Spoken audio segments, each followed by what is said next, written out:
pour être sûr. Est-ce que Ouais. vous confirmez ce matin, Didier Guillaume, que le traité de l'Union européenne avec les pays du Mercosur, dont le Brésil, ne sera pas ratifié car il est bloqué par la France?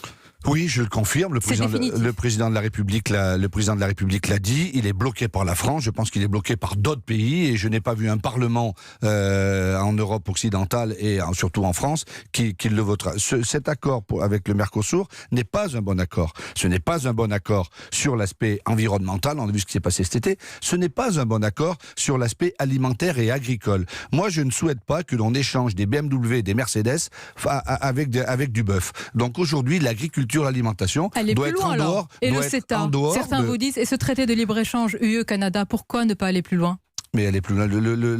L'accord sur le CETA est un bon accord. Ah. Nous l'avons vérifié. Nous avons mis des commissions d'experts indépendants pour le faire. Cet accord, d'ailleurs, les échanges avec le Canada existent déjà. À la différence du Mercosur, c'est que l'accord avec le Canada, ce qui peut paraître un peu dingue pour vos auditeurs, c'est qu'il existe depuis 2 ans déjà, et que depuis 2 ans, on a vu que ça n'a pas totalement dénaturé l'ensemble des marchés. Bon, mais ce que nous voulons faire pour l'accord avec le CETA, c'est vérifier avec nos services de contrôle qu'il n'entre pas en France une alimentation que nous ne voulons pas Mais consommer. tout cela est donc en cours de vérification encore. Forcément, oui. forcément. Mais vous savez, malgré Merci. le fait qu'il n'y ait pas d'accord signé, les échanges avec le Canada existent. Merci Didier Guillaume, Merci merci à d'avoir vous. été notre invité ce matin sur Europe 1. Merci Sonia Mabrouk, il est 8h28.